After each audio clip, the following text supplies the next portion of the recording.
screen.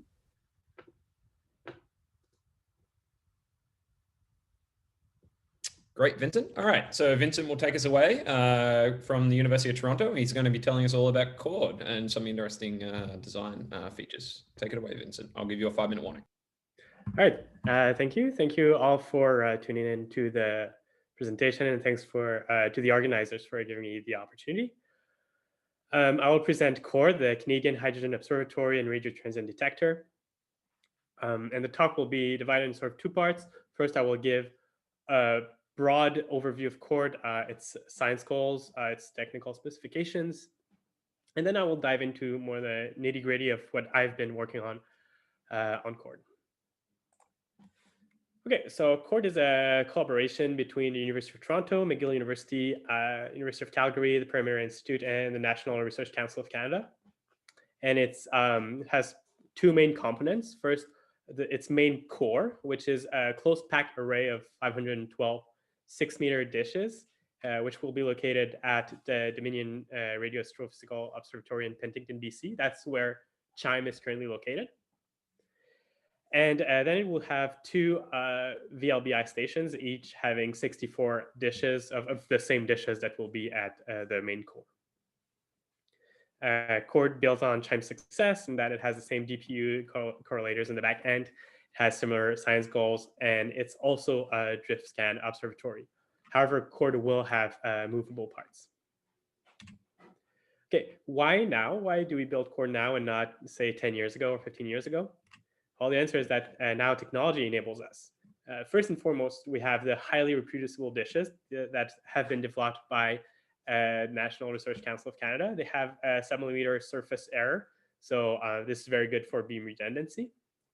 Then we have ultra-wideband feeds that have been developed in the past couple of years at the University of Toronto with a 5:1 frequency coverage ratio. The University of Calgary has developed ultra-low noise amplifiers that are well matched for our feeds.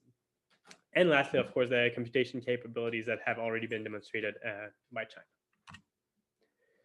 So Chord's core, like I said, will be in Penticton, BC with 512 dishes. So here I list all the technical specifications. I'd like to bring your attention to the focal ratio of 0.25. So that corresponds to a dish for which its focus is at the same height as the rim of the dish. Also its frequency coverage, which I have already mentioned. I just bring your attention to those because I will get back to them later in the talk. On the right, you see an early prototype of the feed on a 3-meter dish at the DRAO. Then the Chord outriggers, we call them outriggers, the VLBI stations. There will be 2 of them. We haven't determined their locations yet, but we have identified viable candidates on the North American East and West Coast. If you look at this little map there, you can probably guess what we're thinking of. The longest baseline will be of the order of 3,000 kilometers, and that will allow us to reach a resolution of down to 10 milliarc seconds. And these outrigger stations will share their locations with the CHIME outriggers, which are single CHIME-like cylinders that are going to be built for FRB detection. So speaking of FRBs, let's dive into the science goals. So one of the most exciting ones are the fast radio bursts, FRBs. If you want to know more about FRBs, there have been great talks this week about them. I invite you to go check them out on YouTube. So of course, FRBs are interesting because of their mysterious nature, which is as yet to be understood, but also because this could serve as ideal cosmic probes, say for the intergalactic medium or large-scale structure. To use them as cosmic probes, however, we need a large number of them, and we also need to have them be precisely located. If you look at the plot on the right, Chord will have outstanding performance on both these fronts. Note also the very large bandwidth, which will help boost the detection rate by detecting narrowband FRBs. Now, as is hinted by its name, Chord will observe hydrogen, more specifically neutral atomic hydrogen in low redshift galaxies. Chord will cover all redshifts below 3.7. And H1 intensity mapping is important at large scales. It tracks the cosmic expansion through the imprint of the baryon acoustic oscillations on matter clustering. And on the right, you can see the error ellipse that is projected for chord with Planck priors. And on smaller scales, it can set constraints on neutrino masses. Still in neutral hydrogen, chord will be good for 21 centimeter galaxy surveys. That is finding individual galaxies through their neutral hydrogen emission. This can be useful, for instance, to measure the galaxy bias. On the right, you can see the differential redshift distribution of chord detections compared to Arecibo in dashed orange. So you see it's an improvement of orders of magnitude. In red, it's just regions that we think RFIs are going to be significant. And this is, of course, unfortunately, important now that chord does the science, because the previous leading effort was Arecibo, and we all know what happened to Arecibo recently. And of course, all the other science goals that rely on detecting a lot of radio transients, for instance, pulsar search. Chord is set to detect up to 8,000 new pulsars or beyond 8,000 new pulsars. As an order of comparison, the current pulsar catalogs has the order of 2,000 pulsars in them. This is good for pulsar timing, which needs a large catalog. We've been told that in nanograph calibration will be interested in using our pulsar detections. And then cosmic and galactic magnetism that can be mapped through the rotation measure of tens of thousands of sources that chord is going to map. Okay, so how do we achieve these science goals now? What specs of chord make those possible? Here on the right, I put the Lorimer burst, the first detected FRB, just as a placeholder image, because I didn't want a text-only slide.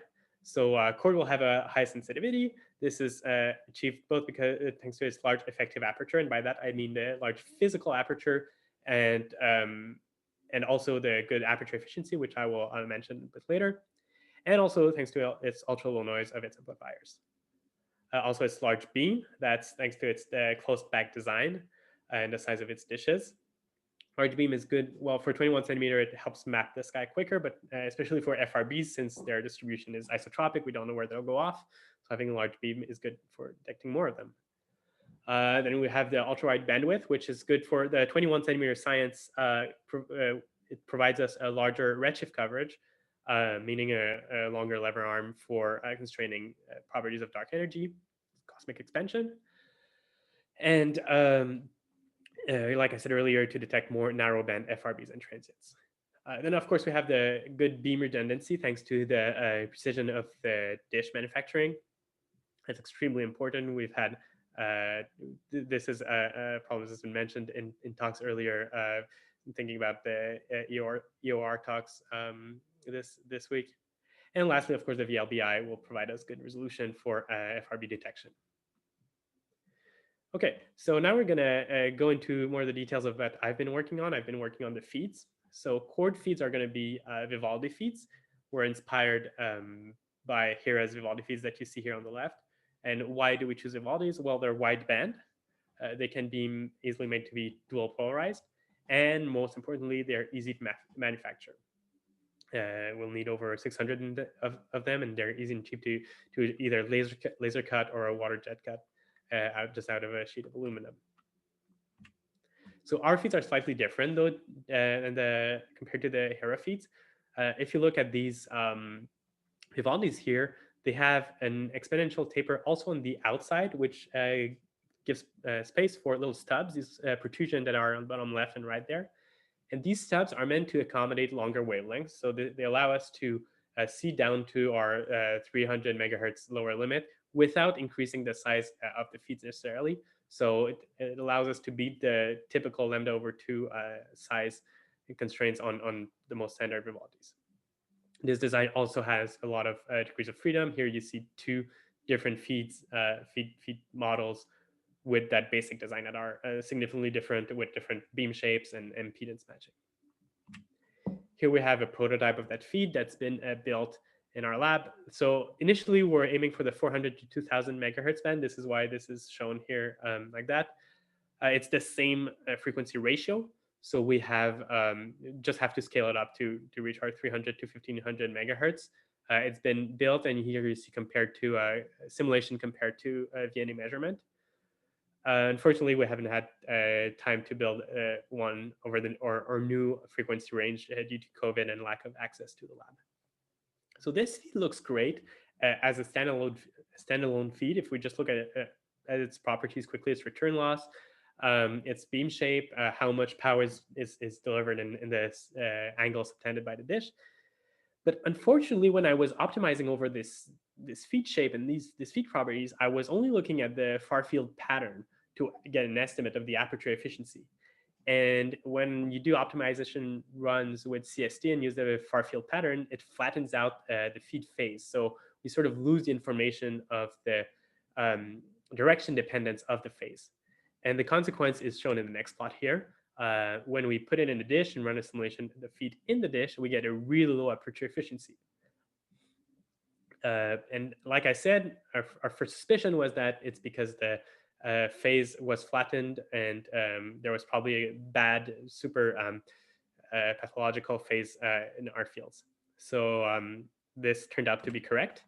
So if you look at the feed here, you have its electric fields are in the near field. You have the dark line here is not the dish, but it's a representation of the points coming from a plane wave that's been reflected by the dish. So if you had a good phase match, the points along this line would all be on the same phase of the electric field. But if you follow with your eyes this dark line, see that it goes from crest to trough to crest to trough, meaning a lot of phase cancellation.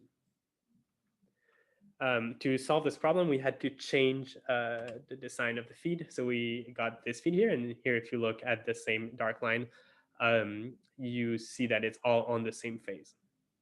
Now, if you look at this feed, you might think, well, now your little stubs disappeared. This looks way more like a standard Vivaldi. That is correct. And you may ask, how do you, where do the long wavelengths radiate from? They actually radiate from this circular cut that's there, which typically, essentially for a Vivaldi feeds, this circular cut is to prevent a short at the neck of the exponential taper. But if you make it larger, it becomes intrinsic to the radiation process at low frequencies. So this is great because it allows us to get a good aperture efficiency at high frequencies without increasing the size of our feed. But Just 5 minutes, Vincent. Sorry, 5 minutes. So, but there's a downside, which is that at low frequencies, since the radiating part is supersymmetric, we have super front tube axisymmetric. I mean, we have strong radiation sideways and a lot of radiation backwards even. So these are radiation properties of the feed alone. The consequence of that is that at low frequencies, we barely breach the 50% limit. However, this is still a major improvement, especially at high frequencies over the old feed that I showed you earlier with the stubs. Okay, so this is for the feed. Now the next problem is the cross coupling. This is a problem we have when we have a close back array, one dish seeing the next. This is a problem because let's say if there's noise that's radiated out of one amplifier, out of one dish, seen by the next dish, it gets correlated and we think it's a sky signal. And then the second problem is if we have from the sky, the foregrounds, which are spectrally smooth, and this is one of methods we use to subtract them. So I'm sure you've heard about a lot this week in the talks. If the foregrounds come spectrally smooth but are reflected, and if there's a spectral structure in the cross coupling, then this reflection gains a spectral structure, and now the foregrounds look like the H1 signal. In theory, the second problem can be calibrated out if we know exactly how our dishes react and if they are highly reproducible, like they will be. But it would be much easier if we just simply didn't have a lot of cross power. Fortunately, we haven't defined specs yet on how little cross power we want. We're currently working on that. But we did run different setups to see, in case we don't meet our specs, what are methods that would work to suppress the cross coupling.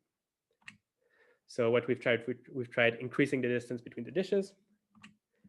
We've tried adding a vertical sleeve or fence at the rim of the dish, which is reflective. We've tried rolling the rim of the dish to decrease diffraction. Our dishes in its structure already has a roll, but it was not necessarily covered with reflecting material. So we tried just covering that role with reflecting material. We tried rotating the polarizations 45 degrees like this. We've tried deepening the dishes. This can be done 2 different ways. Either you fix the focus and you extend the diameter, or you fix the diameter and you pinch the shape of the dish like so on the right. And we've tried adding a can around the feed.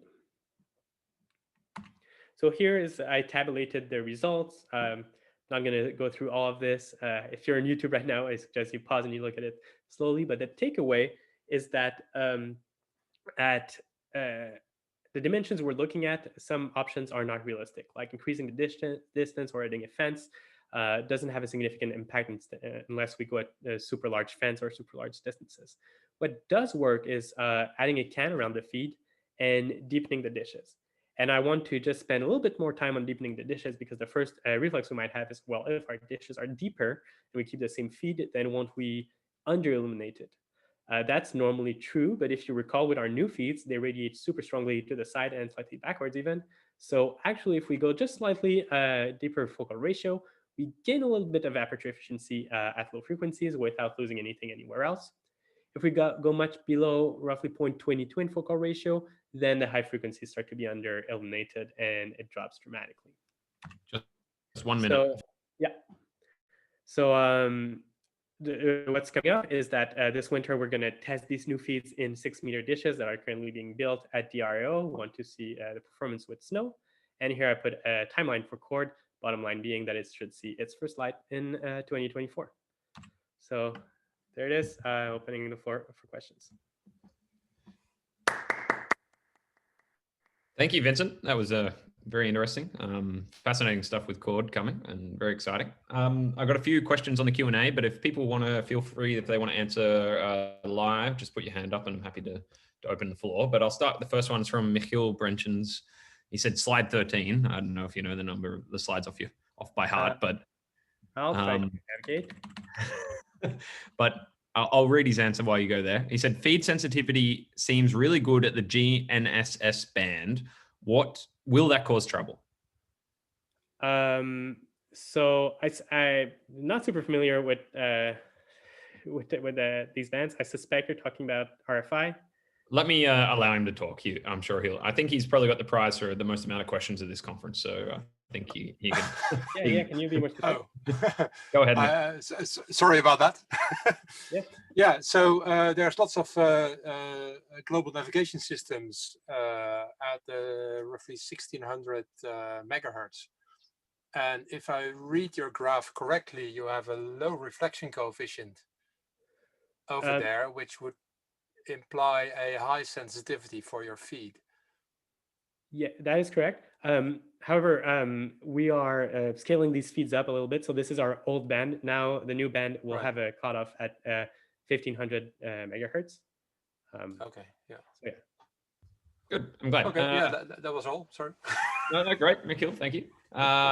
Emmanuel would like to ask the questions live. So just go ahead, Emmanuel.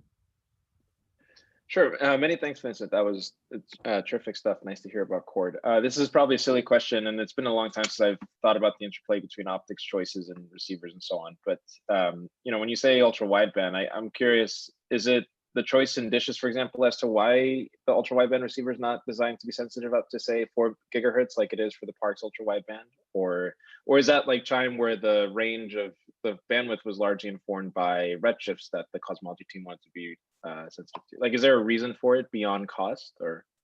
So yeah, this band was interesting for cosmology. So anything above 1400, we cannot do cosmology because 21 centimeters is not stops at 1420 megahertz. And also for FRB detection, it was interesting because a lot of FRBs go off in that band. But yeah, it was I think mainly driven by the cosmology. I see. Okay, thank you. Great. Josh Josh Dillon has another question in Q&A. I'll just ask you to do that after in the next talk, or whenever you're free to answer in the Q&A section, because we've just got to push on with time. Thank you, Vincent. That was a very interesting talk again. All right. Could I just ask Greg Hallinan to share his screen and Greg's from Caltech, and he's going to give us a talk about the completion of the Owens Valley LWA station, which is very exciting. Take it away, Greg. Okay. All right, you're seeing that as a single screen, Joe? All right, so I will talk about the Avro LWA, and this is located at the Owens Valley Radio Observatory, which we're seeing in the backdrop, and is a collaboration with a number of institutions, including RICE, JPL, Caltech, NJIT, ASU, and the LWA collaboration. So what is the concept? I think you've probably heard about it before at some stage. The idea is to take the wonderful antenna built by the New Mexico team for the LWA stations in New Mexico and adapt it to all sky imaging at a few arc-minute spatial resolution. And the plan from day one was to try to put a few hundred antennas out to about 2.5 kilometers and then do full cross correlation all sky imaging, as well as a bit more that I'll describe later on. Our band, when finished, will be 15 to 85 megahertz with almost 3,000 channels. 5 arc-minute spatial resolution. And just because we needed to develop a lot of hardware and software to get us to this array, we did the construction in 3 stages. And you've heard about stage 1 and stage 2 before. I'll be brief. We had a compact core that involved 251 antennas within about 200 meters. And we had 5 outriggers that were for total power cosmology led by Lincoln Greenhill as part of the LEAD experiment. And this also included a really nice digital backend that they provided. We all cluster for data processing, and the longest baseline was just a couple hundred meters. Stage 2, we kind of wanted to move. The first technology progression was moving to longer baselines by developing custom fiber link boards led by Sandy Weinreb. So very low cost implementations of RF over fiber, essentially, allowing us to bring back all the signal and do whatever we want with that at the electronics shelter. Now, our initial installation only involved 32 antennas. But they went out to about 1.5 kilometers, and we increased the cluster size by a significant amount, although the actual final installation was still fairly moderate. Even though the imbalance was fairly substantial in the UV plane after that installation, it did make a fairly major improvement in our all-sky imaging. So on the left is our stage 1 array all-sky image, and on the right is our stage 2. So we switched off this data correlator in early 2020, and we took a 1,000-hour data set between November 2019 and February 2020 in a special band we selected for exoplanets, down around 40 megahertz, and we took a full band data set for 137 hours, and then we switched off, and that's basically the data we've been working on since. We have done reasonably well in our all-sky Stokes V imaging, about 35 millijansky RMS at zenith with a few hour integration, but that's still almost an order of magnitude away from thermal noise, especially for the stage 3 array. And that's due to problems we've had with our analog electronics, which weren't really designed for all-sky imaging. So that kind of is part of the motivation for our stage 3. Our stage 3 is funded by via NSF MRI, which is Major Research Infrastructure. It's a $2.2 million grant, and it involves Caltech, but we also have Judd Bowman and Dale Gary, Andrea Sella and Andrea Stormier-Wolf as co-PIs. We have Marin Anderson as our project scientist, and it's a 2-year construction effort, and the idea is to produce a science-ready instrument. And that timeline is October 2019 to October 2020, so we're well into this development phase. We're adding 64 antennas out to 2.5 kilometer baselines. We're completely replacing our analog electronics and our digital backend. And we have a much larger compute cluster and storage system for the data, which is just a very high data rate. And one of the more important developments as well is we're installing an LWA band feed on our 40-meter dish at Avro to do dipole holography to map the beams of every antenna. So this was a stage 2 slide I showed a few minutes ago, showing the configuration at the end of stage 2. Here will be the configuration at the end of stage 3. It's a much more balanced configuration. It'll have 243 core antennas and 109 outrigger antennas. The longest baseline will be about 2.4 kilometers, and there's a lot more trenching that's ongoing at the moment. So this is our snapshot UV density on the left, and then on the right, this is the full band UV density. And the bottom line is our PSF will be much nicer. And this is the full band Briggs robust zero weighted PSF. Here's the same on a log scale, and this is sort of the bottom line with regards to this configuration. The idea is to push the far side lobes down below about 10 to the minus 5. And that kind of puts us into a new regime that we haven't been in before. We will still have, initially at least, some direction-dependent calibration errors that will require us to peel Cygnus A and CASP PA. But after that, we're in essentially, we think, a deconvolution-free regime, which greatly saves computational costs. Now, I'll discuss more about that concept a little bit later. Our analog receiver boards are a completely new design led by Larry DiDario. Probably the most important component is that every single signal path is under a shield can. And that's to prevent common mode and mutual coupled noise, which really has been a limiting factor for the system to date. The boards are at the prototype stage, and we have confirmed about 120 dB signal path isolation, which is about a factor of 80 or 90 dB improvement on previous boards. They also have a slightly different response to give us more bandwidth as well too. Pretty important to this is our new all singing, all dancing digital back end, because it's all singing, all dancing because it does a lot of things simultaneously, which is great in one sense, but also means we have a lot more data to handle. So we'll do 704 input full cross correlation for all sky imaging with 10-second time resolution. For a subset of baselines, for solar science, we will do 0.1 second full cross correlation, and we'll actually write that to a 24-hour buffer. We'll have 12 independently steerable total power beams at 1 millisecond time resolution. We'll have 2 voltage beams, one for VLBI, another for things like pulsar applications. We will have continuous detection of cosmic rays, and we will also run a voltage buffer. And I'll explain what that's for as well too. For our, it's an FX correlator. Our F engine is based on the Snap 2 platform. We can actually pipe 64 antennas, 64 inputs per board, which allows us a fairly dense form factor. To do this, we actually have a custom designed ADC board by Larry DiDario, and the overall digital hardware design is by Jack Hickish. The X engine is just GPU servers with 2 RTX 2080 GPUs per server. We did not wait for the nice new Ampere ones. We went ahead and pulled the trigger to keep to our schedule. There's a lot to kind of unpack here. I'm not going to really go through it in too much depth. I want to just highlight that our voltage buffer on the bottom here allows us to do, it's a 2-stage buffer. We can do the entire band for 2 minutes or some sub-part of the band for longer. And that's basically to allow triggers to come in from, for example, LIGO, or for GRB alerts, or for example, from the DSA and Chime for FRBs.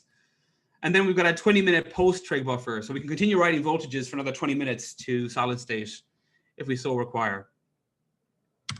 One of our voltage beams will be made available continuously to the LGA collaboration as a whole, particularly to the New Mexico team that have the 2 stations in Sevieta and in Socorro, to allow us to do 3-station VLBI. And there's lots of fun things we can do with that, we hope.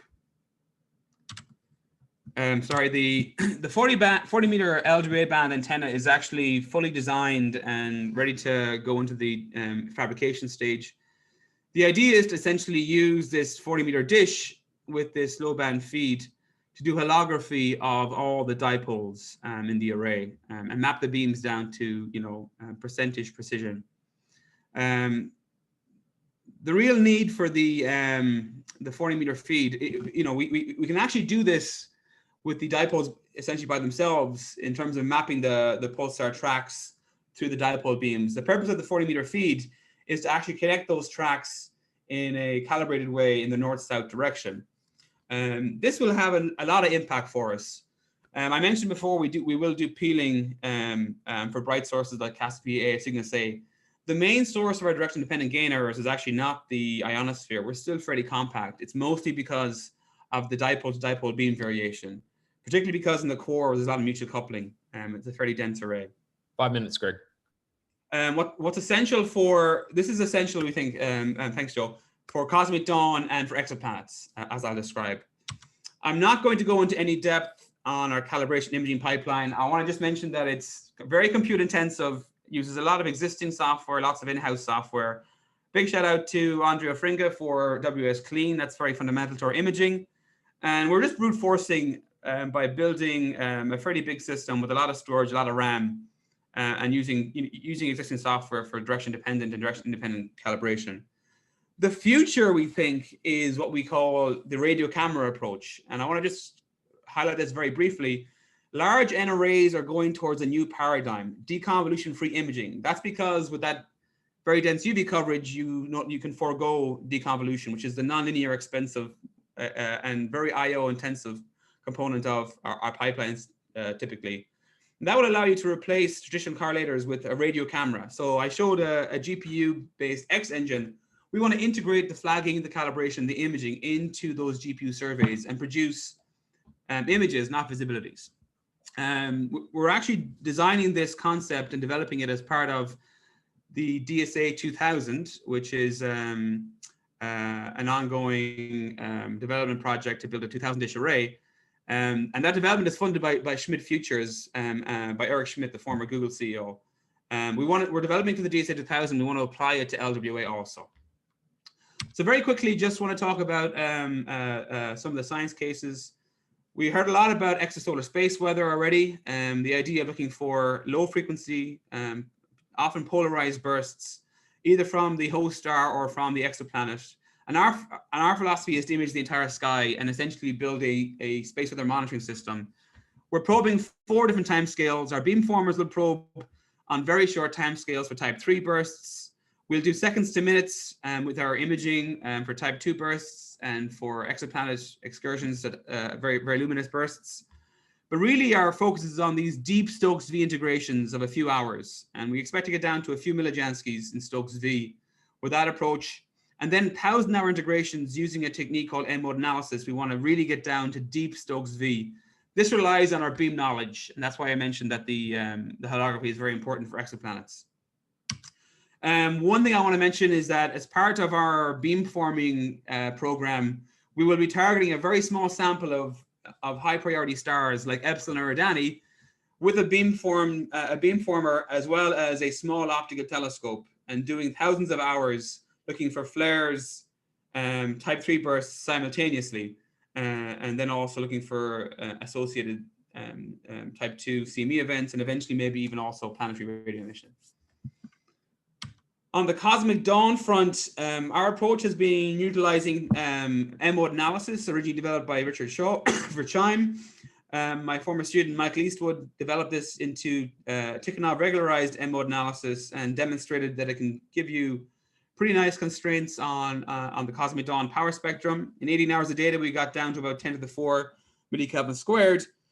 Our goal is to first build out this beamforming capability and then to do thousands of hour integrations to really push down into the science interesting depth. And this is in collaboration with ASU, Judd Bowman, Danny Jacobs, et al. And we won't be just doing M-mode analysis. We'll be looking at other approaches via the ASU group.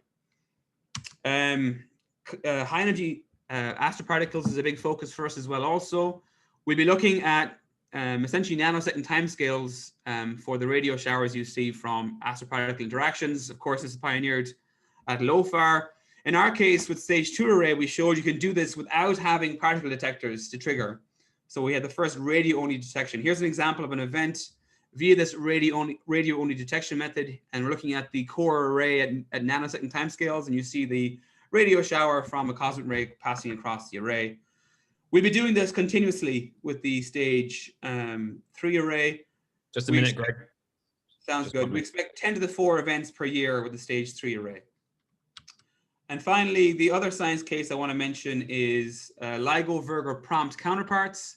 It's a big focus for my group. We want to try to see, there's lots of theories that predict essentially prompt FRB-like counterparts at low frequencies to neutron star mergers.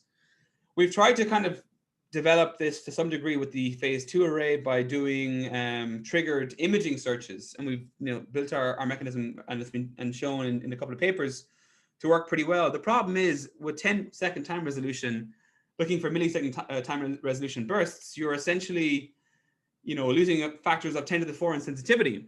our voltage buffer will allow us to dump voltages for the entire array for up to half an hour, both before, during, and after every LIGO event, and FRBs too, as it happens. And then we can beamform that entire localization region at millisecond time resolution. I'm going to flash up my summary and mention just the timeline. Our analog and digital electronics will be installed in March 2021, and first light with the full array will be in September 2021 after we do all that trenching. And I'll stop there. Thank you. Thanks, Greg. Again, fascinating talk. I think Astronomy Zoom Room 2, which I assume is Harish Fender, wants to ask a question. Hi, Greg. Nice talk. I actually have a couple of questions, but I'll ask the first one, which I typed in.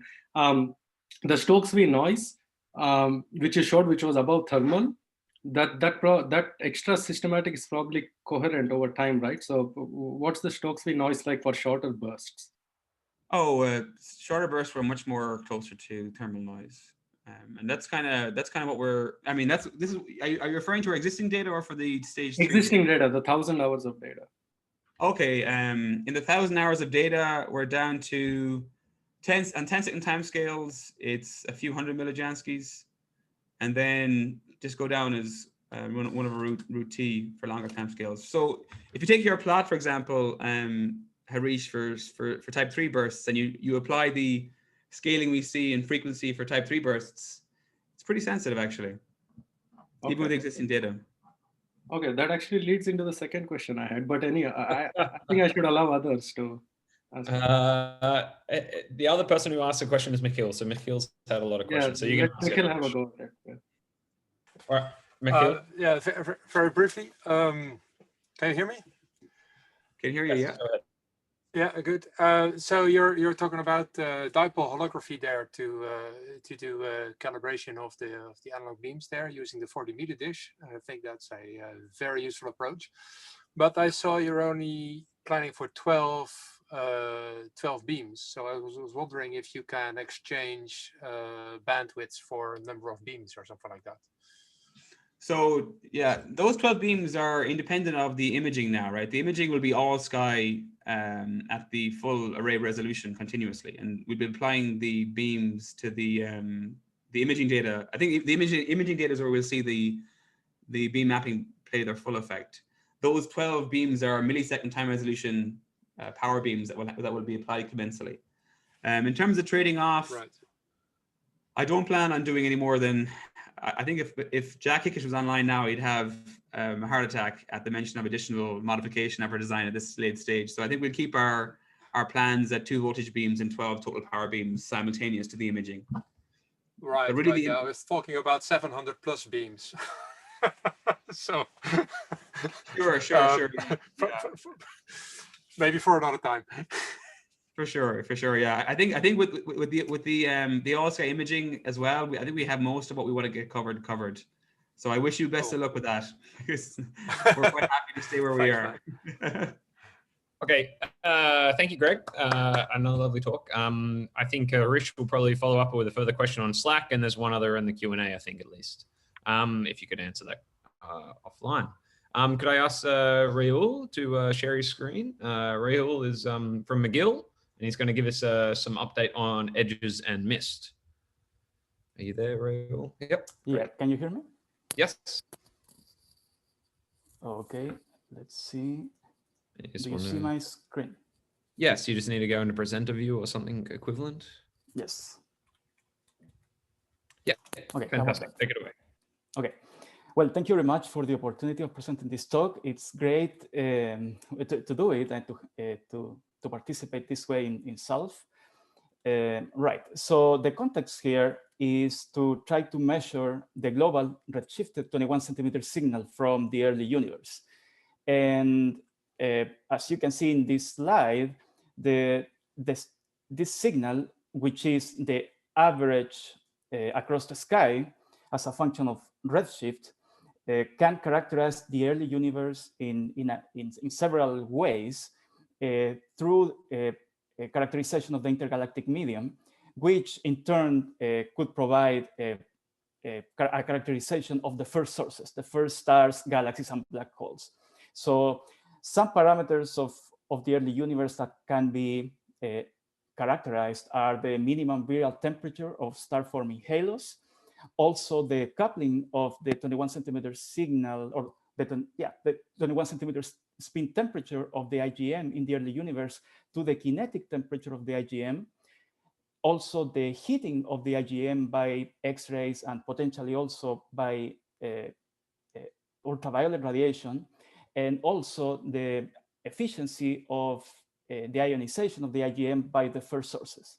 And again, through those parameters, we can also understand the nature of the first sources themselves. Okay, so I will start my talk by describing the progress that we have made in 2020 in the EDGES experiment. So first, I will tell you about the status in 2019 for reference. So in 2019, we reported throughout the year that we were identifying in the spectrum measured with the mid-band instrument an absorption feature similar to the one that we reported in 2018 with EDGES low-band instruments. So mid-band essentially differs from low-band in that the antenna is 25% smaller than low-band. And here on the left-hand side, you can see Judd Bowman installing the mid-band antenna. It was installed on the same metal ground plane as one of the low-band systems. So on the right-hand side, you see a typical spectrum, integrated spectrum, obtained for mid-band. The top panel shows residuals after fitting and removing only a smooth foreground model across the frequency range 60 to 120 megahertz. In the middle panel, you see the residuals after incorporating into the model an absorption feature. And in the bottom panel, you see the best fit absorption feature in blue after adding back to it the noise, the measurement noise, and how it compares with the feature that we reported in 2018 from low band, which is shown here in red, including an uncertainty band that is equivalent to plus minus 3 sigma. So in summary, we were seeing consistent things between mid-band and low band. But to be more confident, to increase the certainty that in fact this feature is coming from the sky, what we wanted to do in 2020 was to get even more data with mid-band and also implement a new low-band instrument, if you wish, a new configuration of the low-band antenna. So on the left-hand side, we see one of the original low-band systems, low-band 2, before 2020. And in this system, well, here we show the ground plane in gray and the antenna which is above the ground plane in north-south and east-west orientations. So that is how we configured the antenna and ground plane before 2020.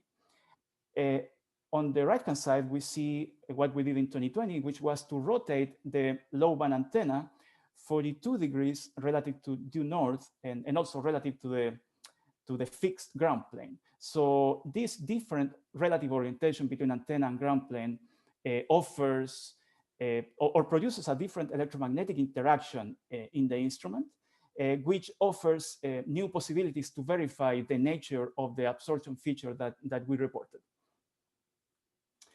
Here I show the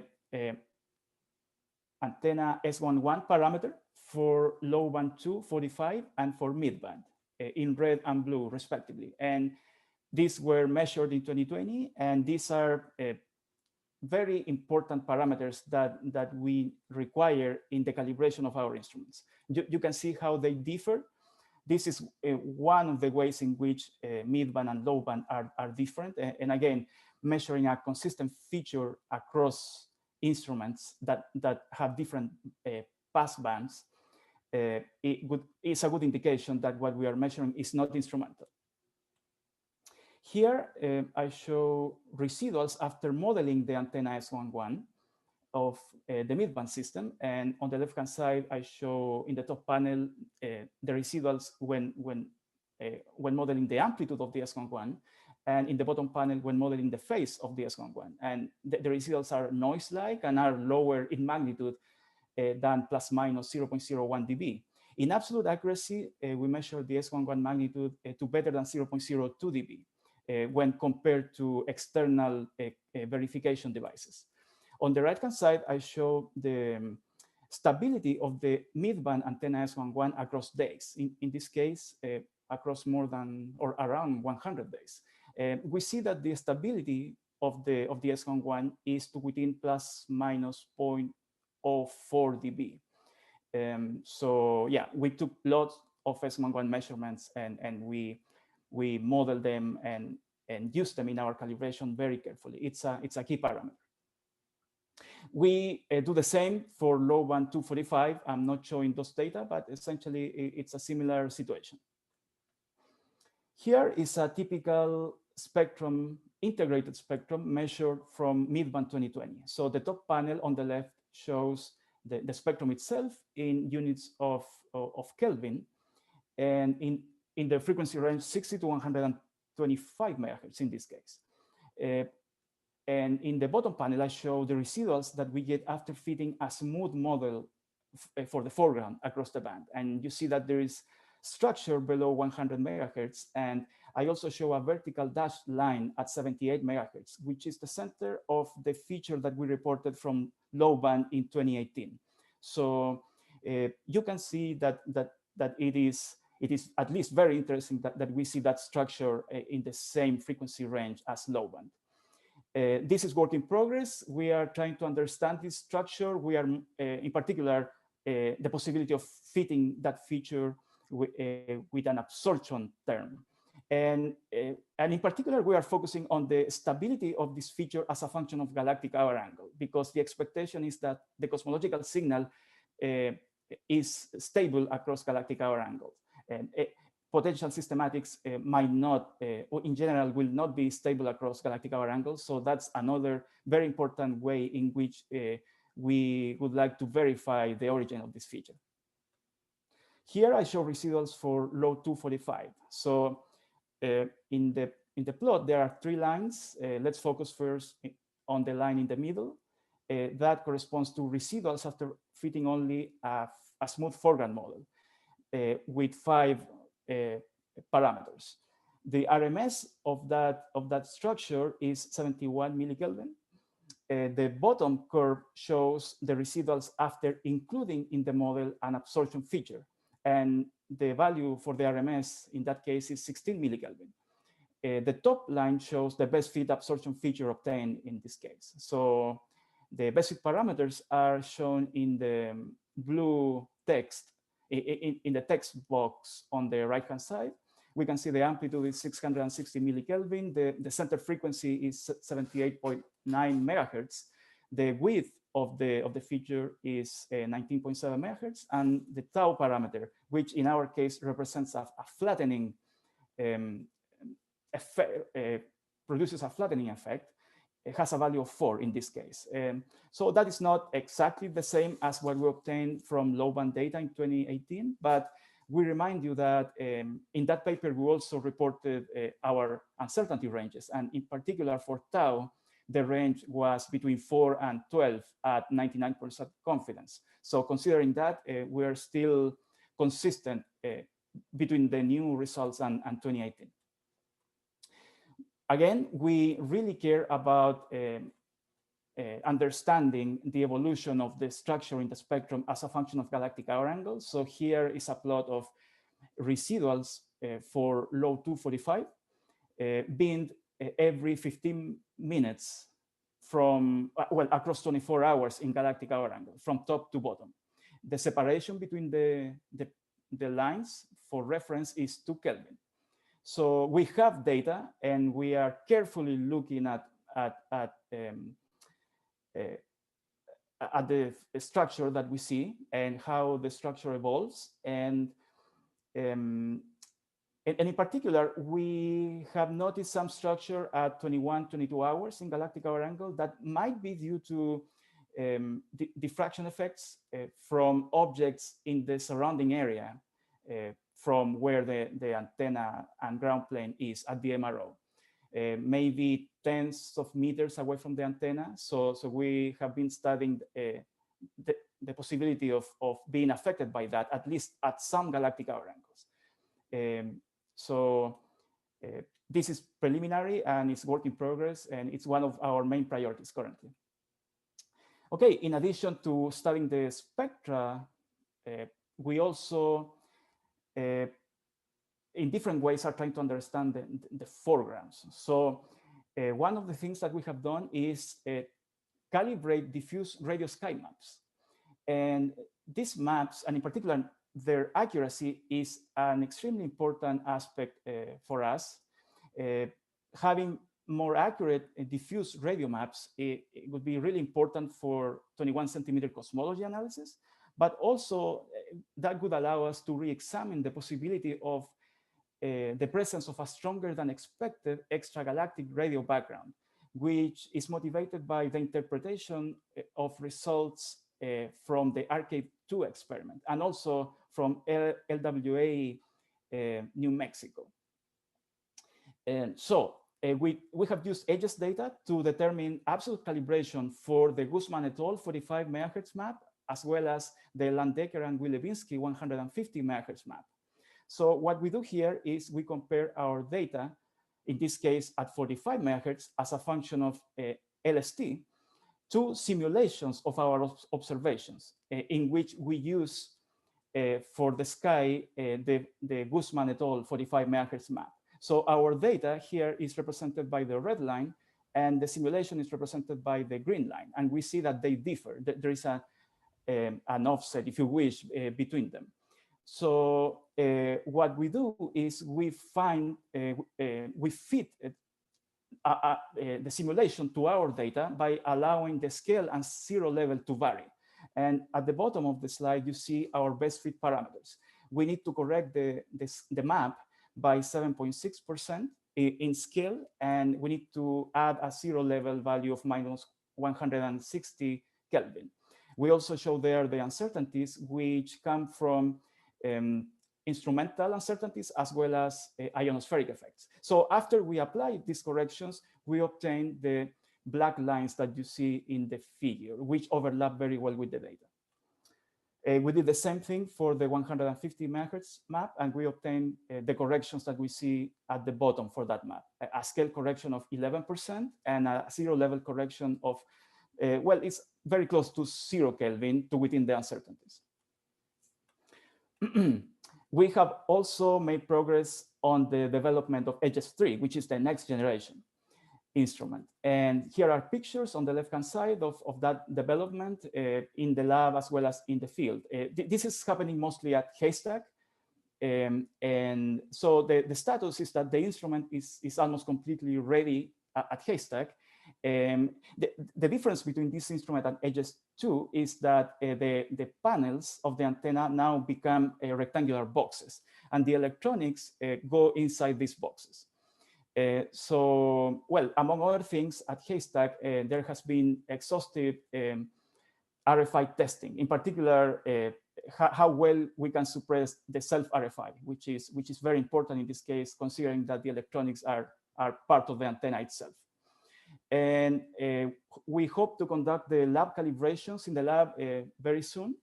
And then we will take this instrument to the MRO, and it will operate over a 50 by 50 meter metal ground plane, which will be produced by extending one of the current 30 by 30 meter ground planes in the current HS2 instruments. So I have a few minutes left. Quickly, I will go over the progress we have made on the MIST instrument. And MIST stands for Mapper of the IGM Spin Temperature, and it's a new instrument, a new experiment. And the objectives are to measure the global signal from remote sites around the world, including the Chilean Atacama Desert and the Canadian Arctic. We expect to conduct observations in 2021. Here, one of the objectives also is to find good antennas. And we have converged to also a blade dipole antenna similar to HS2, but without a metal ground plane. So it will just be over soil. This increases the ground loss, but reduces the beam chromaticity. So for us, it is a good compromise. We have started testing an antenna prototype at McGill. And please see a lightning talk by Matthew Pessoa about this antenna work. The instrument is mostly ready at McGill, and we have started calibrations of this instrument, and so we hope to finish this very important task soon. In addition to the main instrument, we are developing a low power portable version, which we call Minimist, and the status of this is at the 80% level, being built at McGill also. The power consumption of this instrument is 15 watts. Among other things, key aspects are the use of miniature electromechanical switches for calibration and low power consumption of the ADC, FPGA, and VNA. Just 3 minutes, Raul. Okay, thank you. Of 10 watts and 3 watts respectively. We have started calibrations of this system also at McGill. So here I show plots on the left-hand side of calibration spectra and on the right-hand side of calibration S11. So here what is happening is that we measure calibration standards in the lab to solve for the instrumental parameters. And then when we observe in the field, we apply those instrumental parameters obtained in the lab, and we obtain the intrinsic sky properties. So the next steps in this work are to finish the Minimist development and start the final round of calibrations in the lab. So we have gone beyond Minimist and are exploring new possibilities to make the system even more portable, more low power, etc. We are doing work to consider other antenna types for this instrument. We have done work to compress even more the electronics, reduce its power, etc. So for details about this, please see the lightning talks. And here, just a couple of pictures about the testing of the dipole, the blade dipole antenna at McGill. These are preliminary tests of a preliminary version of the antenna. So we took measurements over soil, and we are currently comparing those measurements with simulations to see how well the simulations match reality, and to make sure that we are accounting for all the effects that are important in the calibration. So with that, I will summarize. In edges, we have again found spectral structure in the of course in the integrated spectrum, in the frequency range roughly 65 to 100 megahertz in both midband data and low 245 data. The structure is preliminarily consistent with the absorption feature reported in Bowman et al. 2018. The analysis is in progress, and we are considering different models for the structure. We see that an absorption feature is a reasonable modeling of that structure.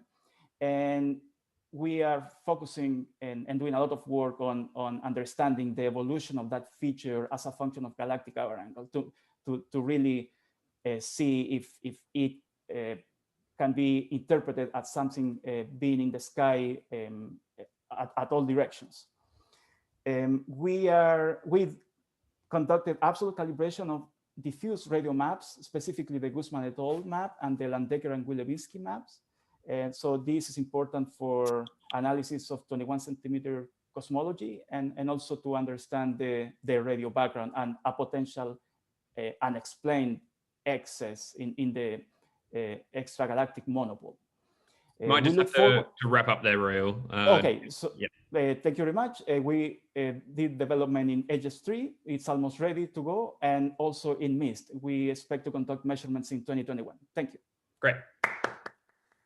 Thank you, Raul. We've got a few questions. I think Harish Van Dettem can ask the first one, if you'd like to go, Harish. Yeah, sure. Thanks, Joe. Raul, this is great stuff. I have to just comment before the question saying that you can put a lot of people out of business by selling vector network analyzers with your technology.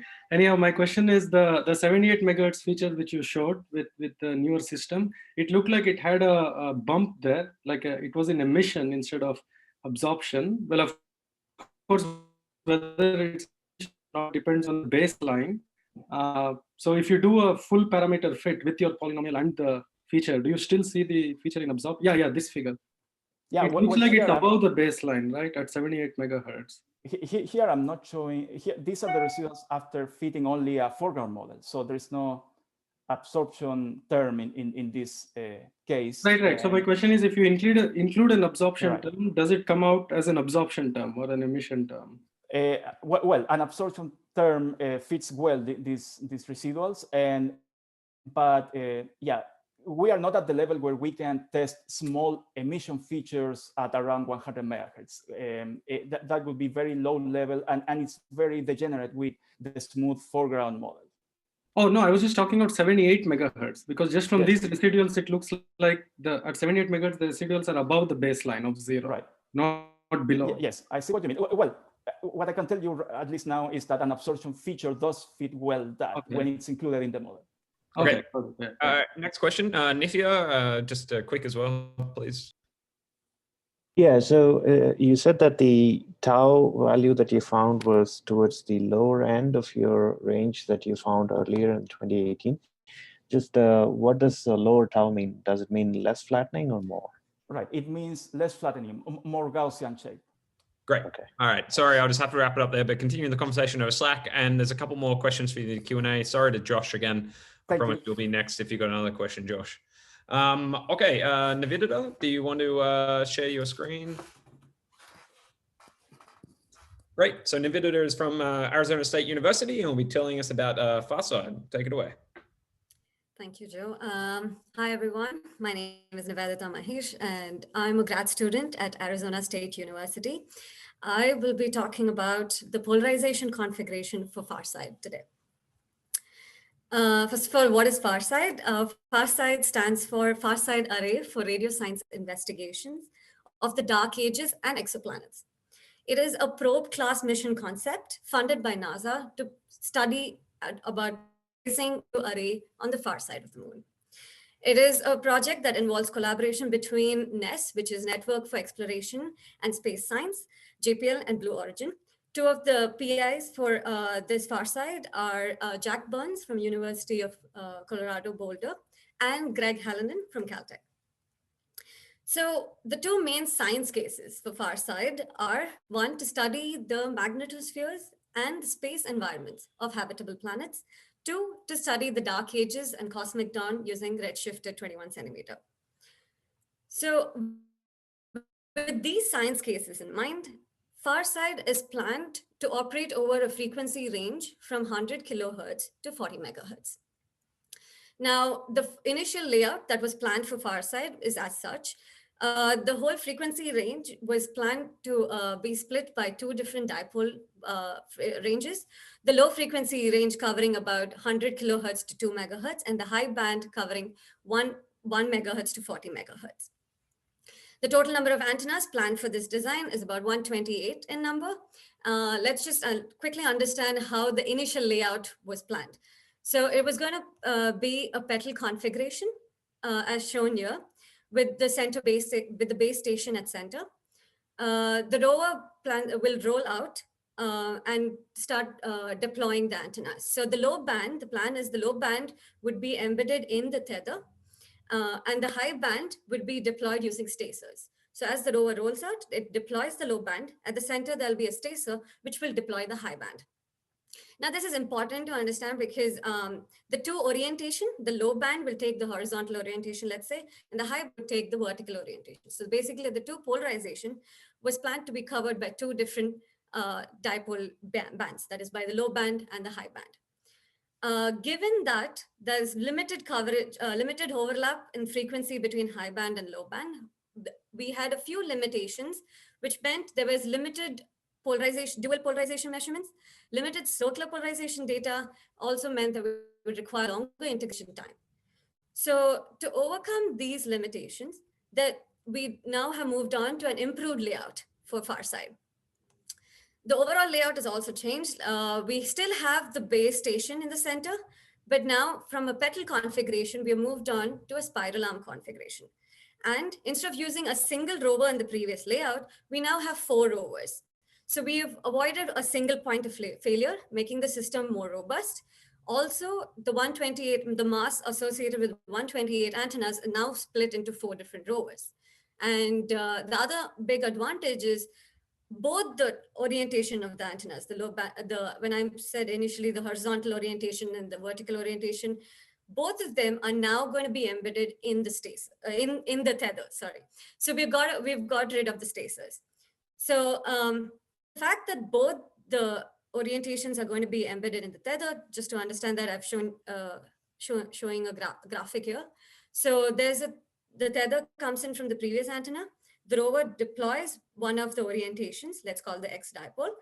The rover turns 90 degrees and then deploys the vertical orientation, the Y dipole. Goes on to do the next set of pairs of antennas. So now both these orientations are of the same length, will cover the same frequency range.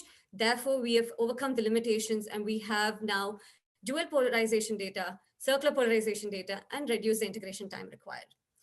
But let's make a note that the two orientations, the X and Y dipoles, now have their phase centers offset, as shown here.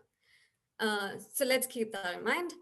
This is where my study comes into place. So I wanted to study the polarization leakage caused by the far side array layout. Now, why are we so interested for far side? Because one of the science cases that I mentioned is exoplanet studies. And like Greg mentioned in his talk, exoplanet studies, the radio emission from the exoplanet is expected to be circularly polarized because of electron-cyclotron maser phenomenon.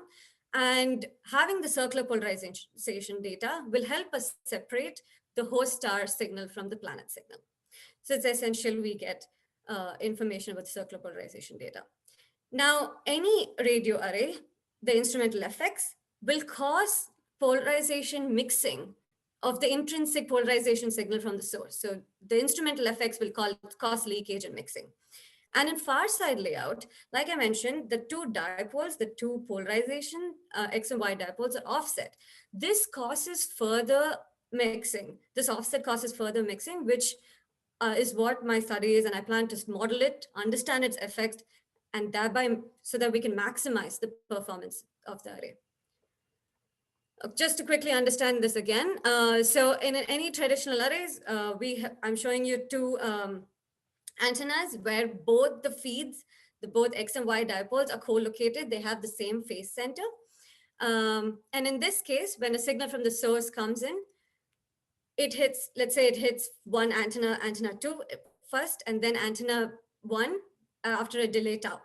But in antenna 1, it hits both the dipoles at the same time, and then both the dipoles of antenna 2 receive it at the same time.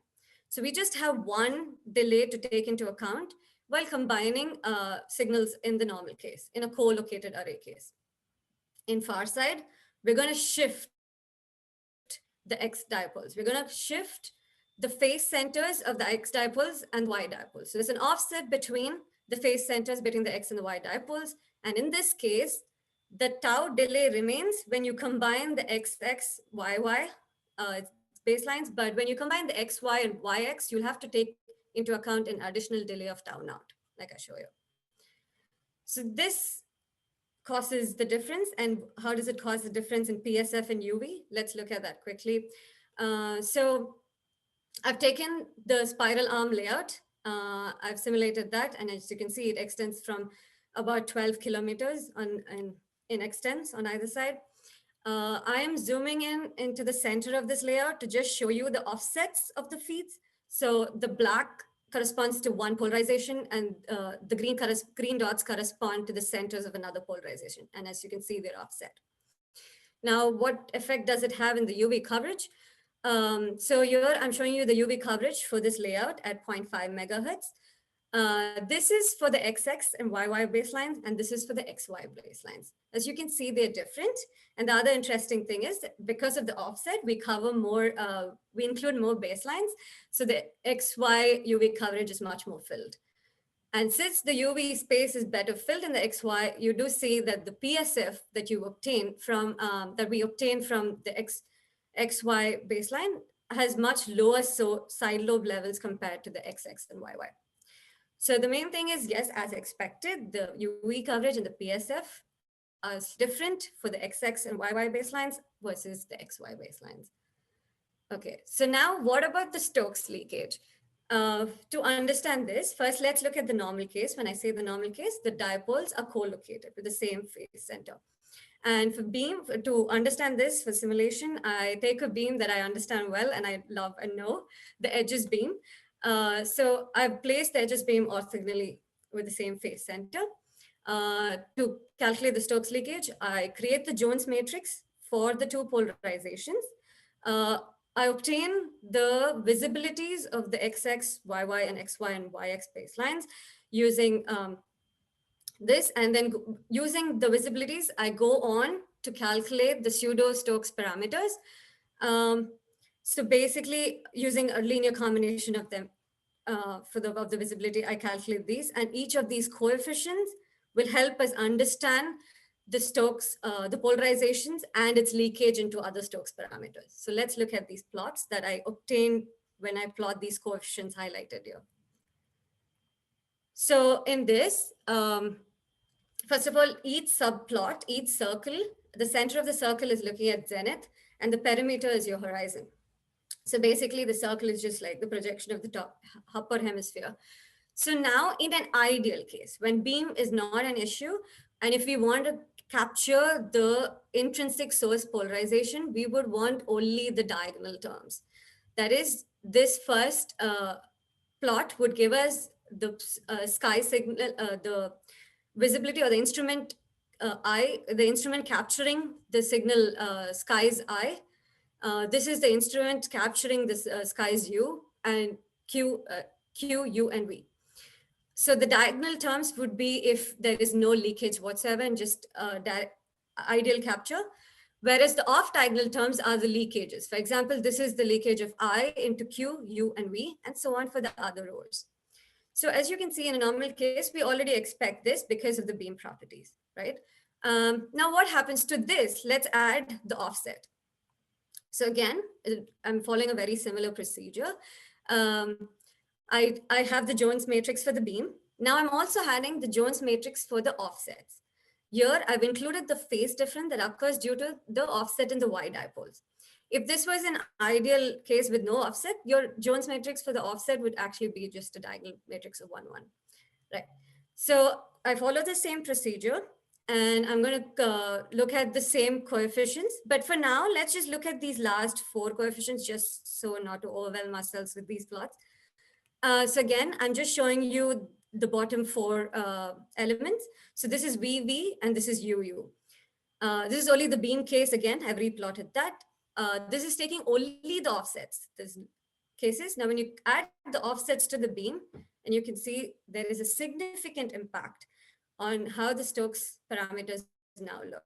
There's definitely a significant impact in the leakage of U to V and V to U, also in the VV pure case.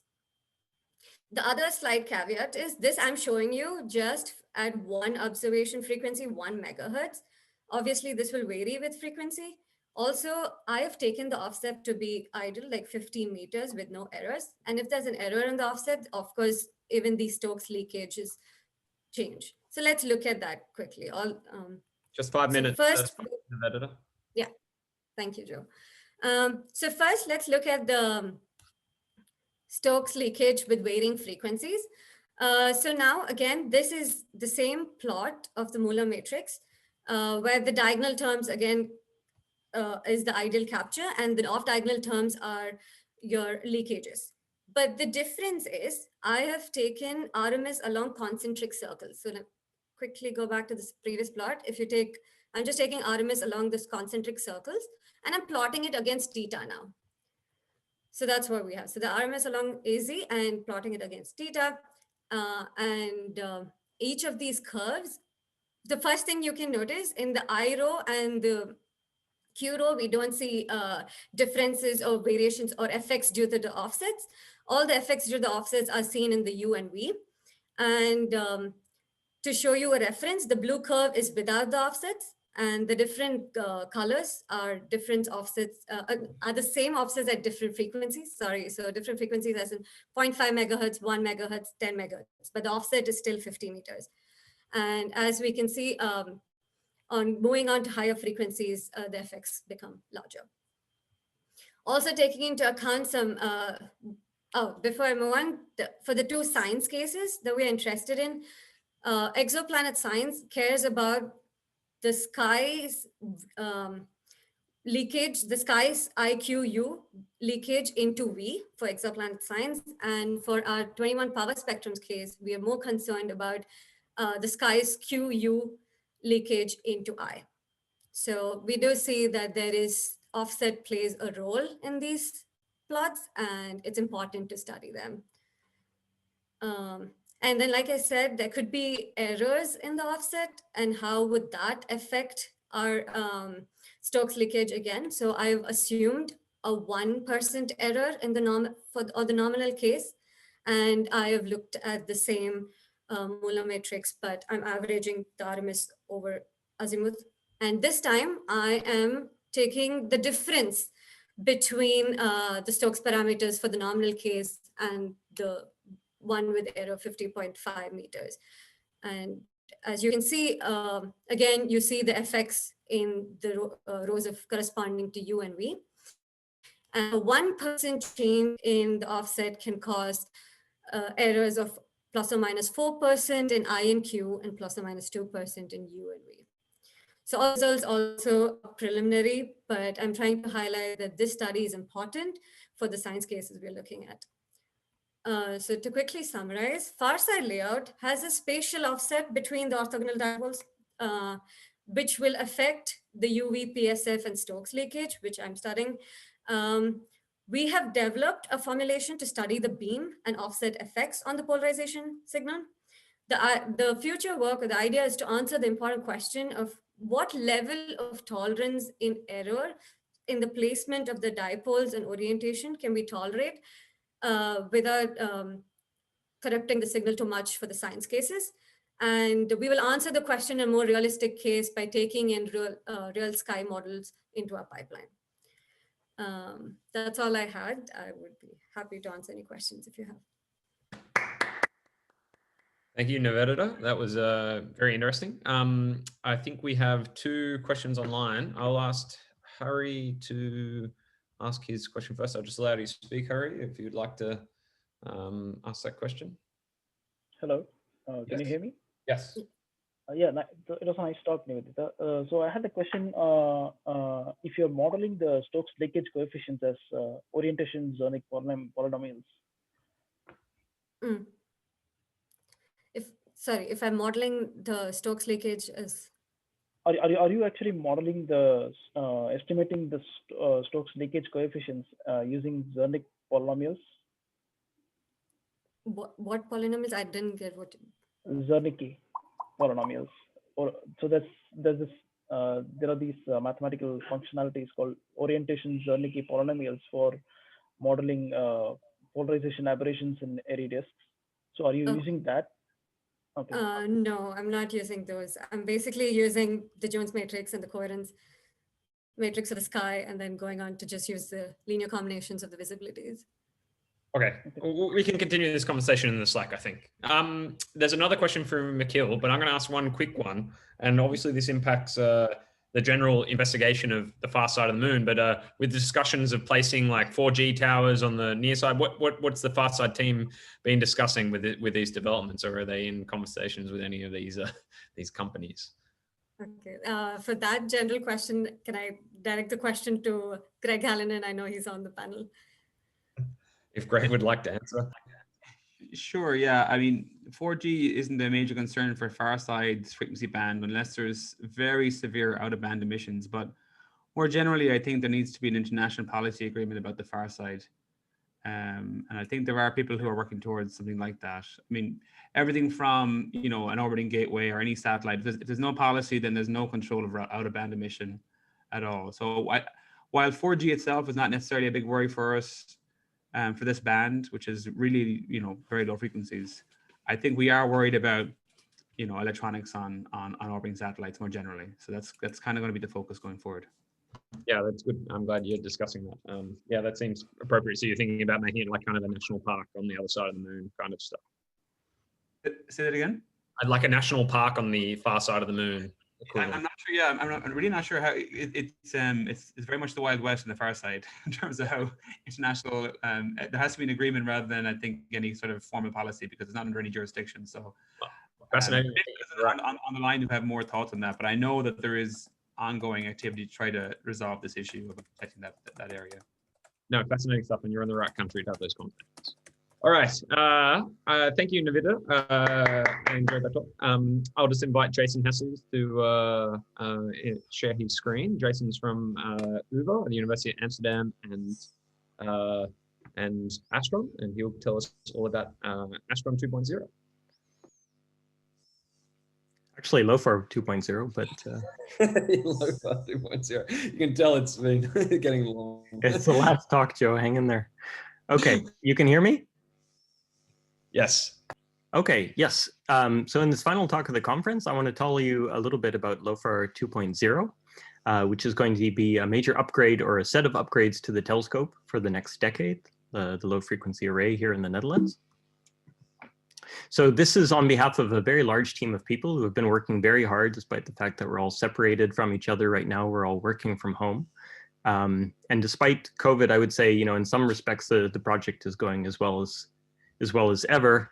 But of course, it's struggling in other respects, you know, not being able to see your colleagues face to face working on such a major project. And this is a project of about 22 million euros in budget. So I don't need to dwell on this slide, right? Because I think everyone who's at this conference at this point knows very well what LOFAR is. Low frequency telescope covering from 10 megahertz up to 240 megahertz. Of course, we've seen some fantastic talks. For instance, Leah Morabito's fantastic talk about the long baseline imaging that's possible with LOFAR, basically Hubble resolution at meter wavelengths. There's a nice lightning talk by Fritz Weihen, also about LOFAR long imaging.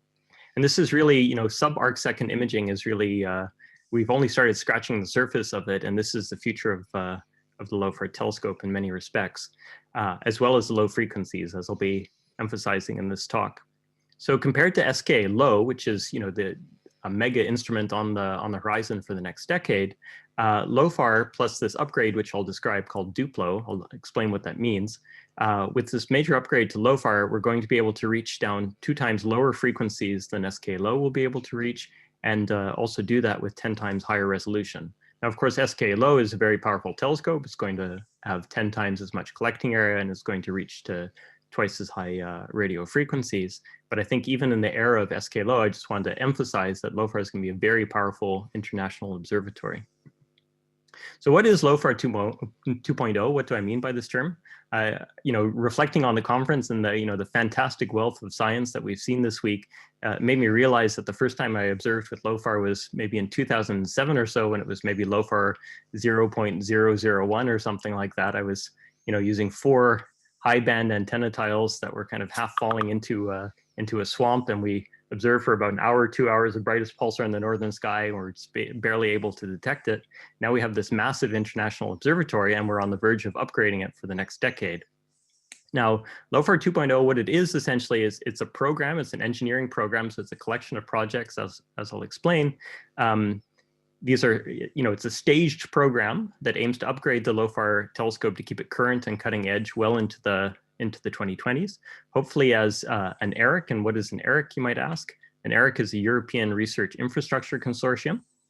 So this is a legal entity in Europe, which would really put LOFAR even more on the map in terms of, you know, political visibility and availability for major infrastructure funds from the European Union. Stage 1 of the LOFAR 2.0 program, which is being led by Wim van Capellen at Astron. He's running the engineering side of this program, and I'm the project scientist, along with Kees Basse as deputy project scientist. While this program includes a number of projects, Duplo is one of the projects I'll emphasize in the most detail. We also recently effectuated an upgrade to the central beamformer and correlator of LOFAR. So we have this Cobalt 2.0 system, which is an upgraded beamformer and correlator with about an order of magnitude more computing power than we had before. And there are also a number of other design projects underway, and I'll very briefly mention also the LOFAR for space weather design project. And of course, you know, this is a step to even greater things in the future, hopefully a LOFAR 3.0 eventually.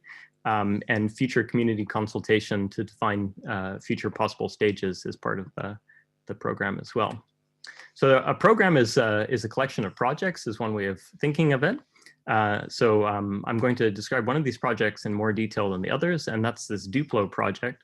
But just keep in mind there are a number of other projects, including this AARDFARC all-sky imager, this correlator, and this space weather design project. So Duplo is not just a oversized version of LEGO. It also stands for the Digital Upgrade for Premier LOFAR Low-Band Observing. And what is this project going to do? Well, we aim in this project to provide an order of magnitude increase in sensitivity at low frequencies and also for deep fields by actually optimizing the use of the existing infrastructure that we have. And I'll explain that in more detail in a second. We're going to do this not with one specific science goal in mind, to do this to deliver a major and broad science harvest, as I'll outline in a little bit of detail. This will keep LOFAR fresh and cutting edge, like I said before, and also provide some very interesting non-astronomical data products. So many of you might know already that a LOFAR antenna field contains two types of antennas. There are these low-band antennas operating from 10 to 90 megahertz, or equivalently 3 to 30 meters, and these high-band antennas operating from 110 to 240 megahertz. Not necessarily all at the same time, but that's the total possible frequency range of these antennas. Now, at the center of each one of these antenna fields, if you can see my cursor here, there's this little cabinet of station electronics, and this is where the signals are digitized and where the antennas are beamformed, so that we have a station beam operating kind of like a single dish. But at the time of rollout, it was only possible to roll out electronics such that we can use a third of these antennas at any given time. Currently, we are able to use either the low-band antennas or the high-band antennas. And if we use the low-band antennas, we can only use 48 of the available 96 dipoles. So there's a lot of antennas in the field that are not all being used all the time. And I'll also point out, the sensitivity of the low-band array is limited unless you can do very good ionospheric calibration. Now with Duplo, what do we aim to do? With Duplo, we aim to triple the amount of station electronics in terms of, ability to digitize and beamform the antennas, such that we can use all 96 low-band antennas and all 48 high-band antennas in a Dutch station all at the same time. So use all of the infrastructure that's there. And why do we do this? Well, we've seen fantastic talks about the power of LOPAR surveys, having this wide field instrument that also has fantastic angular resolution. So you've seen talks like, for instance, this morning by Philip Best showing the power of some of the deep field work that's being done. And what do we aim to do? Well, we aim to build on the success of LOTS and on the ongoing preliminary low-band surveys that are being done and the deep fields that are being done to really deliver an all-sky survey that will be kind of the industry standard for the next 10 or 20 years. And this is just an example illustrating how large this field of view is and the number of available targets and different science that you can potentially do. We aim to open up a larger parameter space in terms of sensitivity at very, very low radio frequencies, including, again, high angular resolution. This is a plot essentially showing new parameter space that we can open by pushing down to lower frequencies with very accurate ionospheric calibration. And we know that this can work, at least at some level this can work, because we're currently observing with the low-band antennas as well. This is work that's being led predominantly by Francesco De Gasperin. And using the wide field calibration techniques that have been developed for LOTS and for HBA imaging, and applying those to low-band data, it's becoming more and more possible to image large swaths of the sky in the low-band antennas with the full sensitivity, theoretical sensitivity of the array. So again, with this upgrade to LOFAR and the simultaneous use of low-band antennas and high-band antennas, we aim to deliver the deepest and highest resolution survey at low frequencies that has ever been performed. We aim to do this in a way in which we're collecting commensal survey data at the same time. So for instance, my area of expertise is pulsars and fast radio bursts. There are other people who are on the call who are interested in solar observations, cosmic ray observations, lightning, as we heard from Brian Hare this morning. And we aim to conduct all of these surveys in a commensal manner along with the imaging survey, and also to deliver ultra deep fields, because I won't be going into great, oh, sorry, I think someone needs to mute the microphone. Just do that. There we go.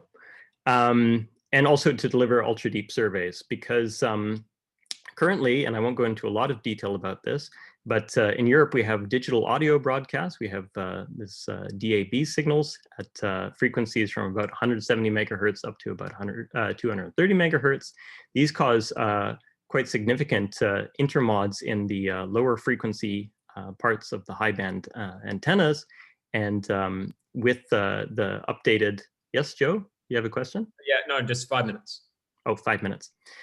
With the updated antennas, we're also updating, of course, the entire signal chain, and this is going to allow us to suppress those DAB signals such that the intermods at lower frequencies are not an issue. All right. Now, there are a number of headline science goals. Since I'm already starting to run a little bit low on time, I would rather, instead of highlighting a few science goals, just actually emphasize that I think this conference has demonstrated the incredible breadth of science that you can do with the low frequency array, LOFAR.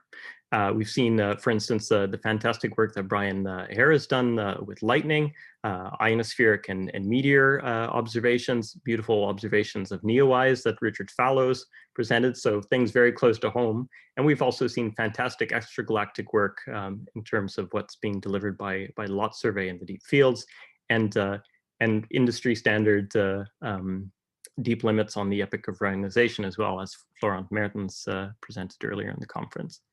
Of course, as I said before, we're not just doing astronomy, we're also doing lightning science, ionospheric science, and space weather. And essentially what we're rolling out here is a system that's not only providing us the ability to use all of the antennas at all the same time, but to trade information between antennas to better calibrate the ionosphere. So quite a lot of work has gone into calibrating LOFAR high band data such that it's possible to correct for these ionospheric disturbances and make sharp images over wide fields of sky.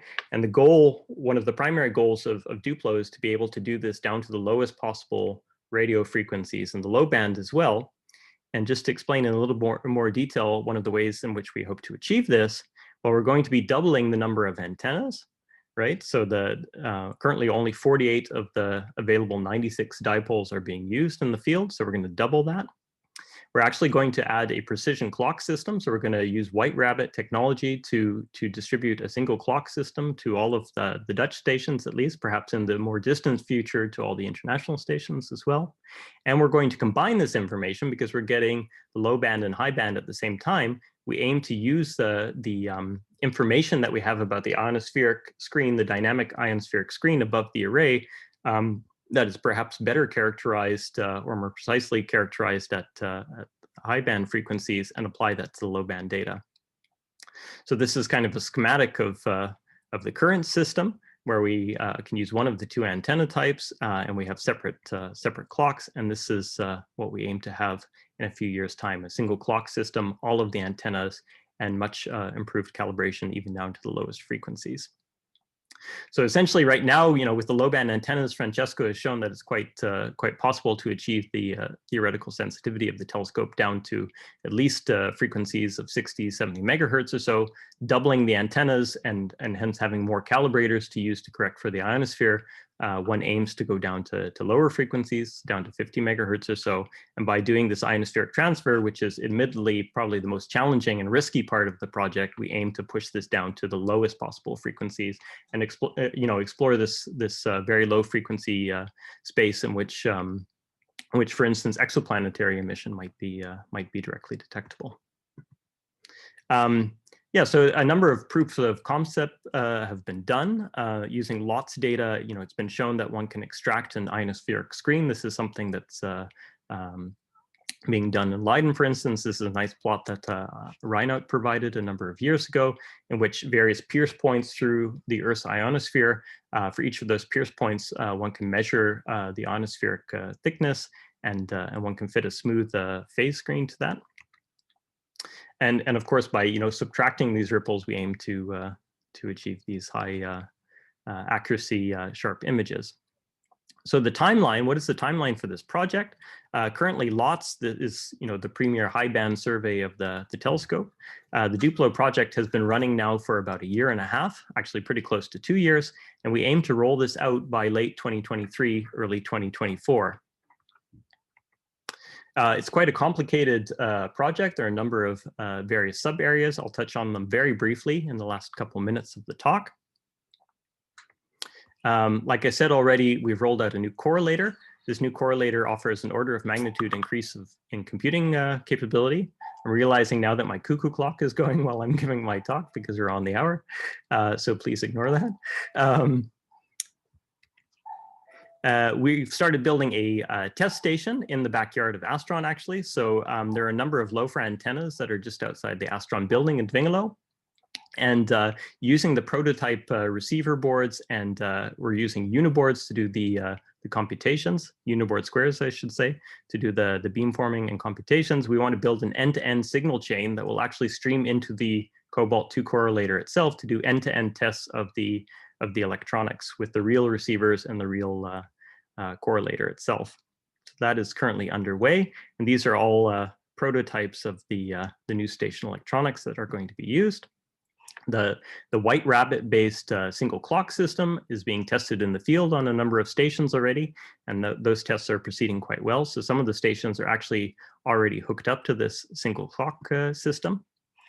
The Cobalt 2 correlator is not just more computing power, it's also smarter algorithms as well. So we're trying to deal with the fact that, by having both arrays operating at the same time, you say, well, you're doubling the data rate, how are you going to deal with that? So we're dealing with that by doing smart redigitization, rebidding of the data that's streaming into the correlator. And the LOFAR for Space Weather Project, and if Richard Follows is on the call, he can answer more detailed questions about this, has also produced a prototype of a new type of high band antenna that we would eventually, if funding permitting, want to roll out for the whole array, which would allow us to form 2 analog beams from each of the tiles, such that it would be possible to do, for instance, one beam tracking the sun continuously and another beam doing other types of astronomy. So I'll conclude here so that I don't run over time too much.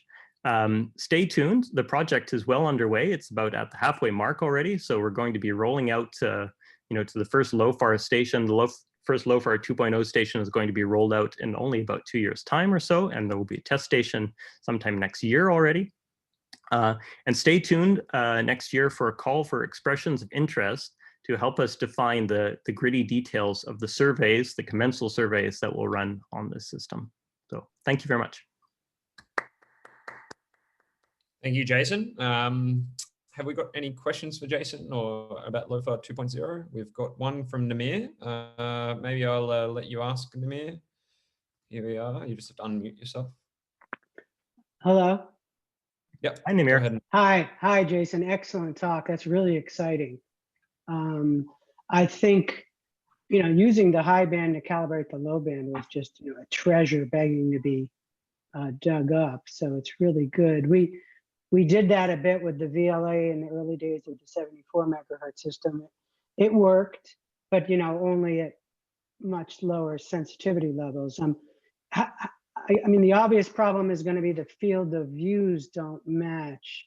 How do you have any ideas? Are you going to I guess you can just multiplex the high field of view around. Is that how you do it? Yeah, you can train. Yeah, one can trade beams for bandwidth to match the fields of view quite nicely. One thing to appreciate though is at least for the Dutch stations where one uses these inner 24 high band antenna tiles, the size of that footprint in the high band compared to the low band actually compensates for the difference in wavelengths. So the fields of view actually match very well. Ah, I see. Excellent. Now that's fantastic. That's just such a huge step, such a huge leverage on the ionosphere. Good luck with that. Thank you. Very exciting. Thank you, Namir. We might continue the conversations over at Slack because we're running short of time. Sorry, Jason. Thank you very much. Before you, oh, thank you. Yeah. All the speakers as well of this session. I really appreciate it. I'm just going to give some very quick closing remarks, and let me just share, and hopefully everything will work. Jason, can you confirm that's the right way around, or? I can confirm that's the right way around. I've never switched sharing with the speaker. I mean, as in you can just see my screen, not like the presentation mode. All right, so thank you everyone for sticking around, and whoever's online, I hope you've enjoyed Science at Low Frequency 7. I'm just going to give some very quick closing remarks for the SOC and the LSC, just a little bit of stats, maybe a little bit of highlights, which obviously are going to be heavily biased, and I don't know if I have the knowledge to summarize such diverse science, but I'll try my best.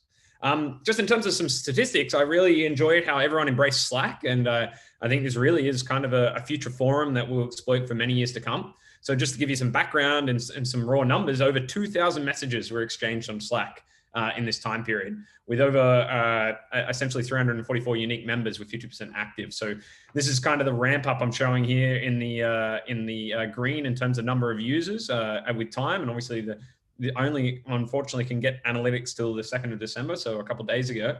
And this is essentially the active users, as in they posted, but not saying everyone, people tend to read, just to see even 50% activity is huge. And in terms of most active channels, I'm glad people took on introductions as a nice way to try and, break the ice and get to know each other again online. And then I know if people want to draw swords or whoever's the most active science area, after that, then it becomes EOR Cosmic Dawn with the most amount of messages, then pulsars and FOBs and radio stars / transients coming up the back end. And on the right here, this plot I'm showing is just essentially the number of messages in public channels in purple and private channels in red. So people are mostly keeping it open, which is great because people then can follow along with conversations. In terms of YouTube and Zoom, collectively, the channel's already got 400 views already, and that's more than the participants that registered. Obviously, there's overlap there, but this is what I really like about this, which I think maybe a lot of people haven't thought about. I think in the past, to about the 80s, there used to be, say, typists in conference rooms that could record conversations, questions, and thoughts. I think from essentially the early 90s till now, we don't have a record of conferences in the same way. Okay, there's random slides here and there, but a lot of these websites have been lost, or you definitely don't have that conversational level anymore. Now we've entered this new domain with virtual conferences where you can have these conversations again, and they'll be recorded and kept. So I think that's really exciting. There's now, I think I wrote this earlier this afternoon, 17, I think it now might be 19, if not 20 lightning talks. I'm sorry that was late, but I also really enjoyed that. Much different than posters. I could actually, within 2 minutes, got the information that was integral to the science that those people had done. So I found that really interesting. Now, a lot of people, when they signed into Zoom webinars, can't follow exactly who's online, but roughly we had about 70 to 100 people online at any one time. Now I'm going to probably stroke my ego a little bit here and just give you some highlights of the conference I thought were really interesting. And I've essentially just chosen more or less one talk per science area. That was super hard to choose. And by me, this is highly biased and not actively reflective of all the good science being done, but I thought I'd just give you some quick highlights. I really liked Anton's talk in the radio stars situation where he saw these flares from T-Tauri stars. I think in terms of understanding YSOs, I think there's going to be huge development there in terms of what we can do at low frequencies. And this is really new stuff. Exciting stuff and excellent review talk by Pragya. I'm really engaged by the fact that we're detecting FRBs down at 300 megahertz, and fingers crossed we can go even lower. That's a really good sign that we're detecting things right at the edge of that band there. So I really hope we can go down lower, and fingers crossed this opens up in even lower frequencies. Jonathan also gave an excellent review talk. This is the obscure best limits of the epoch reionization via time. And he had the comment of like, it looks like we haven't gone anywhere in 10 years, but in terms of our understanding of data and the analysis techniques, we've gone leaps and bounds. And I only think this will go down further. And it's very exciting how that field's developed. And we had a whole day on all those talks. I mean, it was really a ton of information. A lot of people doing very unique things. So, and their understanding of interferometry is just going through the roof, and we're only better as a field because of it. In terms of more traditional science, like GPS and CSS sources, there was two really good talks by Christina Nyland and Kat Ross. We're seeing GPS sources coming out of the VLight survey and looking at FIRST and VLAS in unique ways. And also these really like changing look AGN essentially, you know, they go from peak spectrum to straight. That's some really interesting growth area. The other one that where I pretty much had a wow moment was Anna's talk, where this tomographic map of the local bubble, more or less. Like this is the DR2 region of LOFAR, and just the structure you can see here and the intimate detail you can make out about these loop structures is just phenomenal. And I really think once she starts comparing this to H alpha maps and Planck and all that kind of stuff, we really will start being, really forefront in terms of understanding Milky Way structure in the local bubble.